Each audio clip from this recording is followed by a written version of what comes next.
welcome to today's video. I hope you are good. If you're new to the channel, hit that subscribe button and press that bell button. It's very dark in the UK, I do apologise, but we're going to talk today about cryptocurrency news.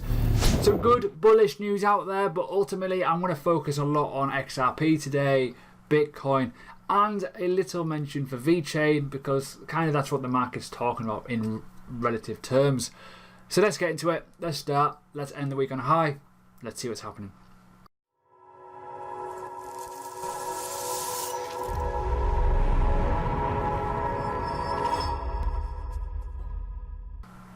So, hi. Gonna talk XRP and get it over and done with. Can XRP or Ripple replace Bitcoin as a global currency?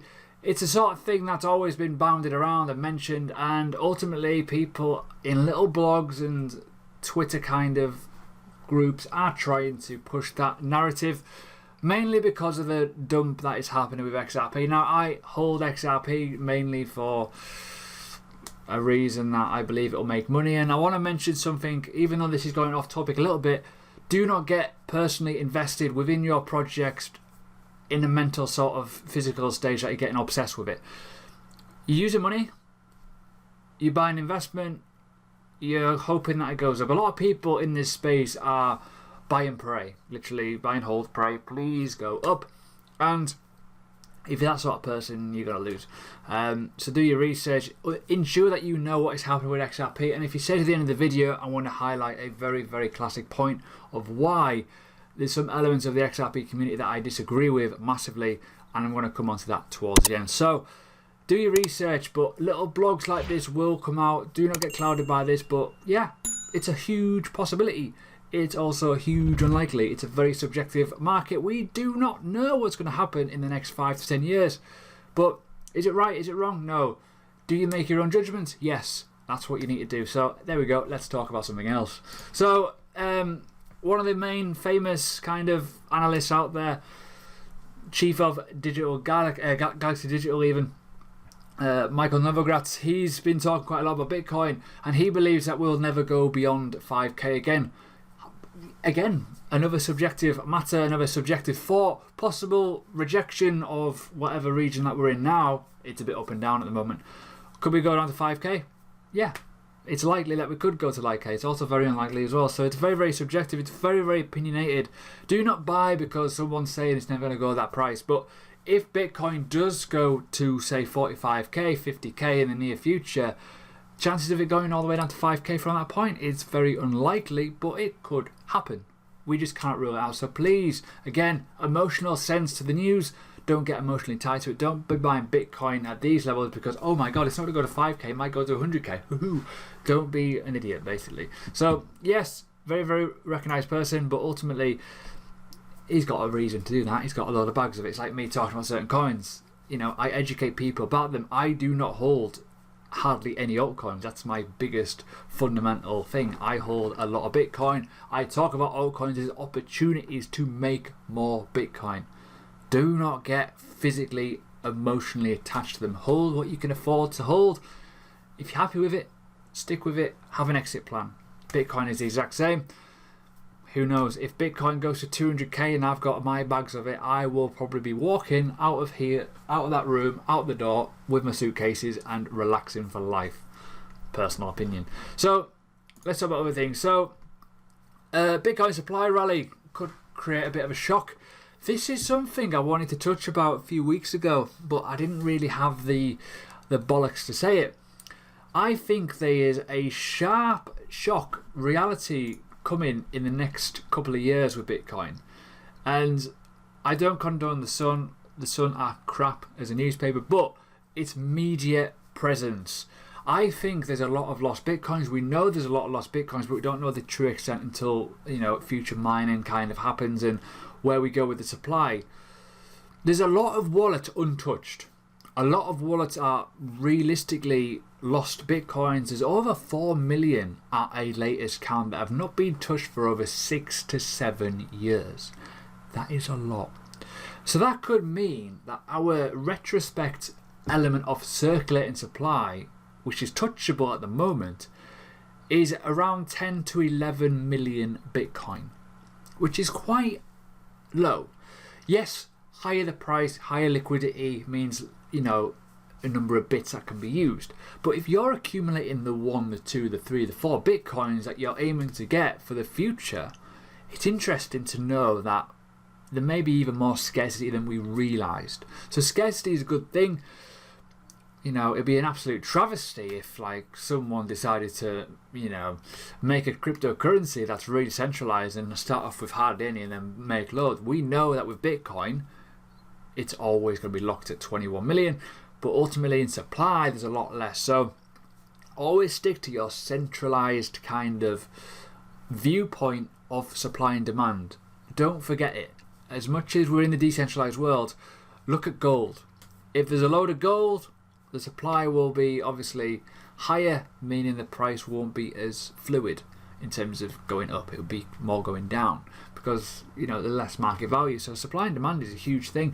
And I do think that in the future, when the halving rewards like low again, and providing the cost of mining stays relatively okay compared to the likes of gold, because gold's quite expensive to mine in reality terms, it'll be quite good for the price.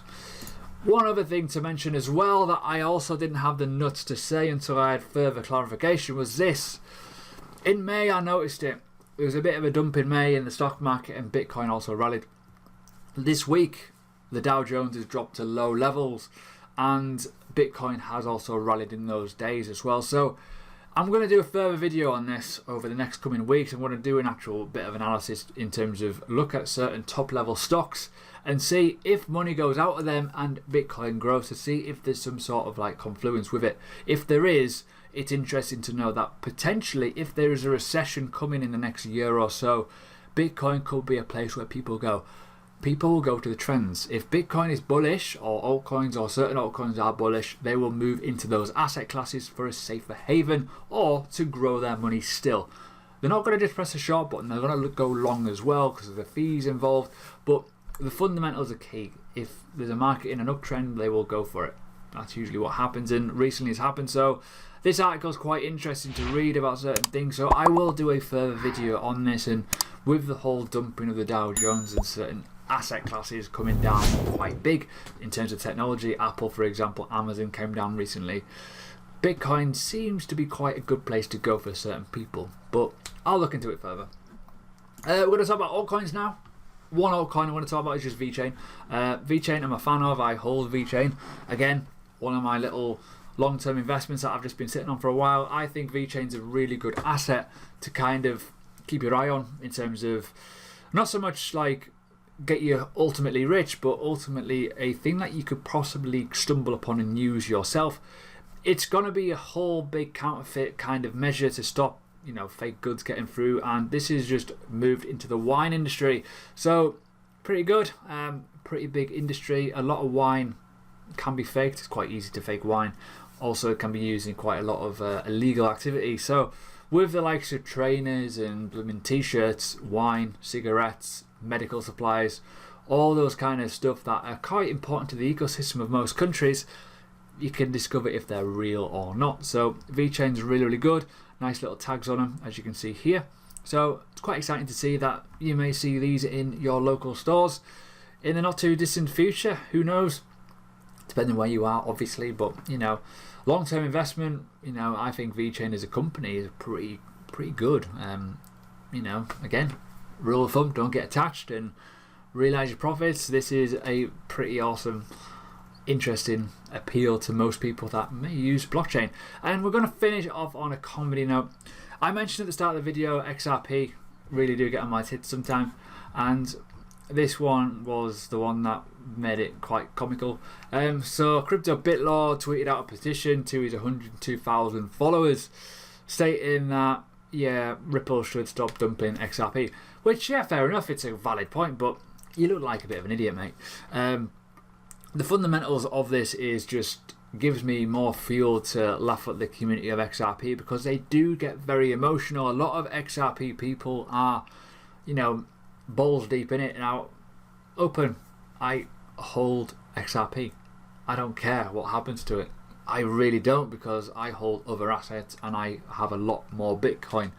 ultimately, a lot of people, and I mentioned it in another video, that they go into this really balls deep without doing any research, and they get themselves into loan, credit card debt, all kinds of other stuff, which is, you know, we're in a very volatile market. We do not know if it's going to be a success yet, but I've also spoke very, very bullish about XRP, that it could do very well, and I do think anyways it will do very well. It just needs a bit of time. But stuff like this gets people a bit annoyed. It's like really, really sad. It's like, oh really, do you have to do this? So it can be 2 steps back to make 1 step forward sometimes with XRP.